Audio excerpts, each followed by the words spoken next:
not because of religious reasons, but because of biting, relentless oppression. So if you are comfortable in Sydney, and you think that things are going to continue as it is, and you'll get away from the storm, the war on Islam that's going on now, and yet you can remain as a good Muslim, you're living in dreamland.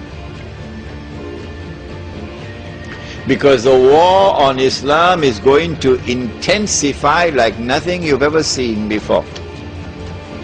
What you've had so far is only an introduction to the war on Islam. The war on Islam has been going on for more than 1,000 years. Not since September the 11th. Wake up. The Crusades were part of the war on Islam. The same people who launched the Crusades are the same people who dismantled the Ottoman Islamic Empire, are the same people who destroyed the Caliphate, which is my lecture for tomorrow night, Imam al-Mahdi and the return of the Khilafah. It is the same people who today created the State of Israel and control the State of Israel, and control the State of Israel. It is the same people who are going to be ruling the world, the European, who was first dressed up as a Christian and is then dressed up as a Jew. After Israel has ruled the world, of course, for a day which is like a week, at the end of that period of time, what's going to happen to the water in the Sea of Galilee? We dry up. It is only when the water in the Sea of Galilee is dried up, it is at that time, according to the ahadith in Sahih Muslim, you can go and check it out, my book is downstairs, Jerusalem in the Quran, go read it. It is at that time that you can expect the Son of Mary to return. So when I said, I expect it to be 50 years from now, about 50 years, and when I put into the record for your tape records, for those who listen to this lecture when I'm dead and gone, when I said, I can be wrong,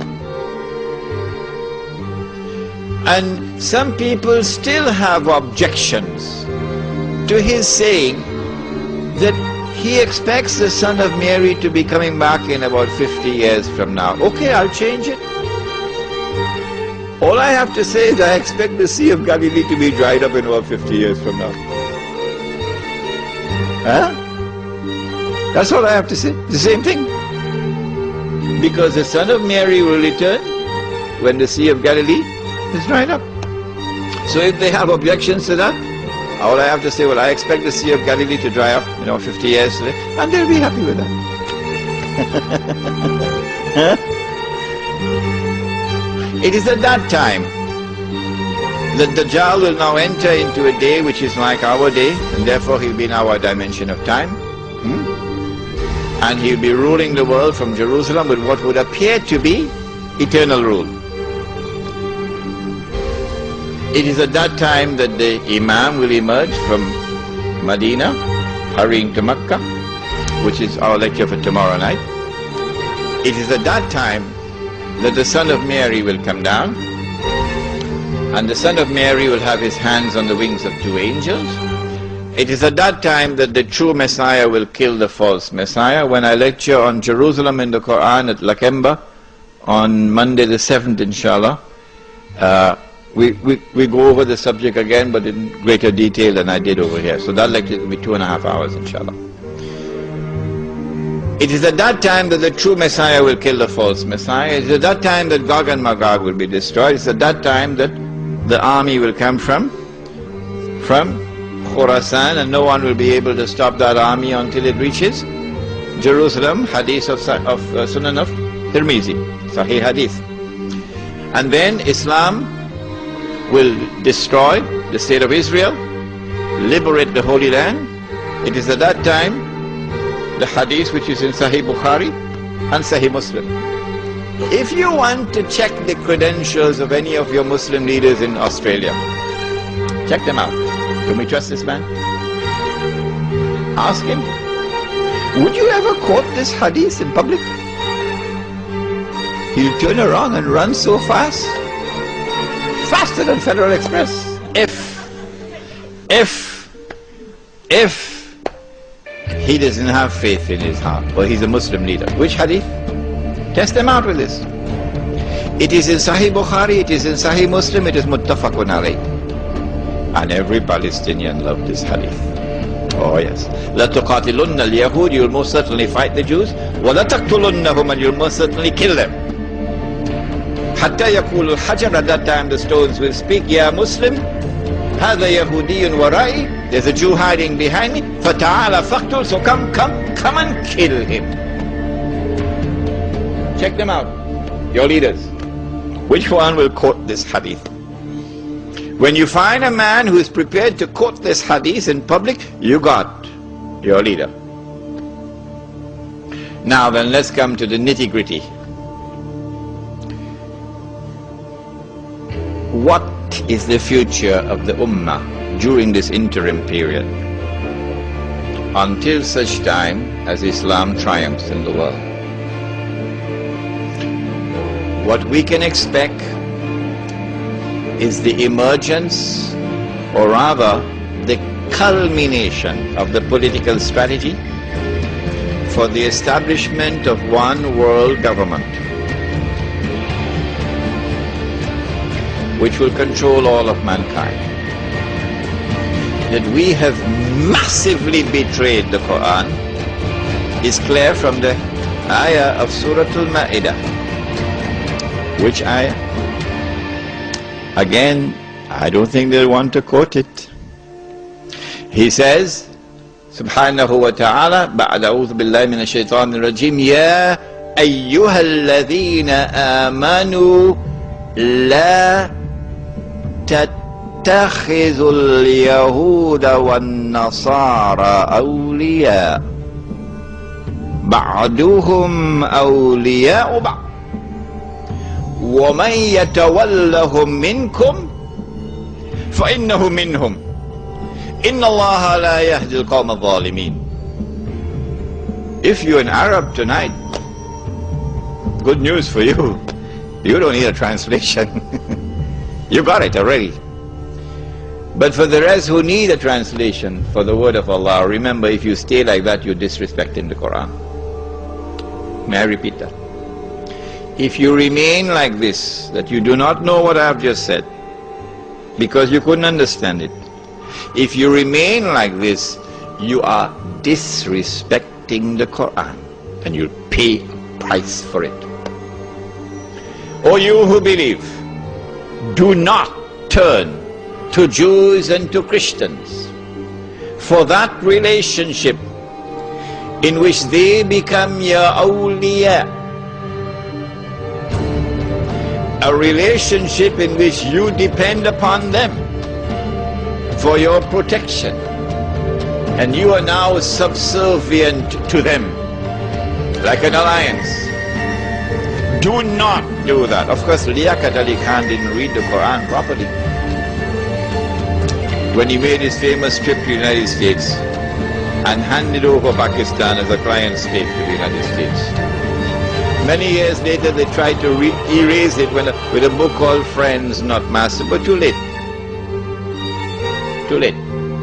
Do not turn to the Jews and Christians for that kind of a relationship where you are now subservient to them, and they are your bosses and offer you their protection.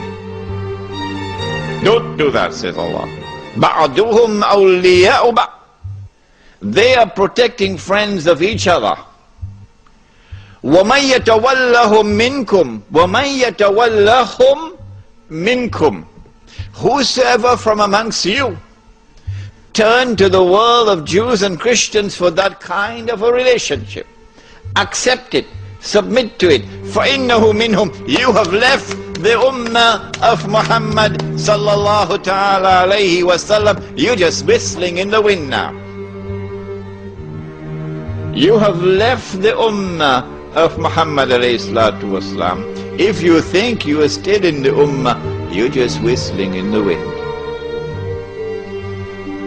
فَإِنَّهُ مِنْهُمْ إِنَّ اللَّهَ لَا يَهْدِي الْقَوْمَ الظَّالِمِينَ. Surely Allah will not provide guidance for a people who commit such an atrocious act of wrongdoing.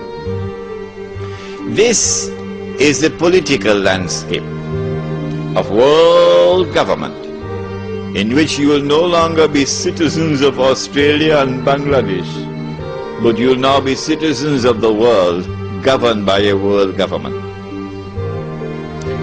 which obviously will eventually be the Jews. What kind of a relationship do the Jews have with us? Does Allah speak about this in the Quran, when they have political control over all of us? What will be our fate? He says in the Quran, take this ayah as well and use it as a test. Will they quote it? Your leaders. لَتَجِدَنَّ أَشَدَّ النَّاسِ عَدَاوَةً لِلَّذِينَ آمَنُوا الْيَهُودَ إلى آخر الآية.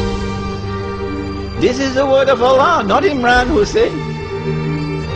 They can't arrest me for this. You have to arrest Allah. لَتَجِدَنَّ, you will surely find time and again, أشد الناس عداوة للذين آمنوا اليهود إلى آخر الآية, that those who will have in their hearts the greatest hatred and enmity and hostility for you will be the Jews. So now your most dangerous enemy in the world is in charge of you. What a pity. What a future for the Muslim Ummah coming up now. That is the political landscape. What about the economic landscape? What happens when paper money collapses, disappears? Because Mufti is either sleeping or eating halwa, because Mufti has not as yet declared that this paper money is haram. We pray that one Mufti might stop eating halwa. Take a look at the paper money, inshallah. Ameen. When the world international monetary system collapses and it is replaced by the new monetary system that you're going to hear about tomorrow night, inshallah, not only would the Jews, your worst and bitterest enemy, now have political control over you, they will have economic and monetary control over you. And you'll be frightened when you hear tomorrow night's lecture. And so it's political slavery and economic slavery coming up for us. In addition, these next 50 years, if you have a beard, that's it. You're going to be targeted, hounded like a dog. If you refuse to dress like them, and you want to dress in a manner which identifies you as a Muslim, they're coming after you.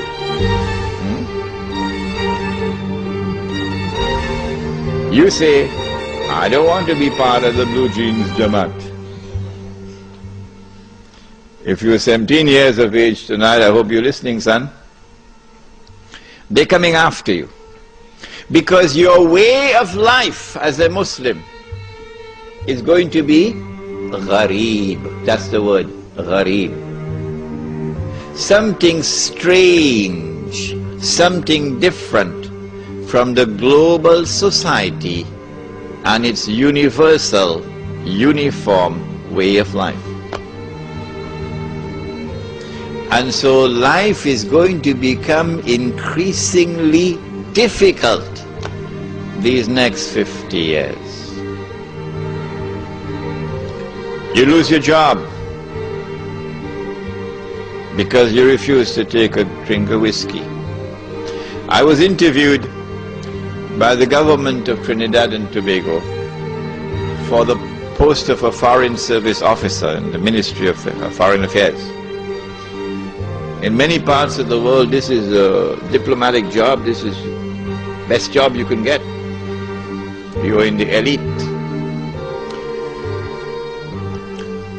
They said to me in the interview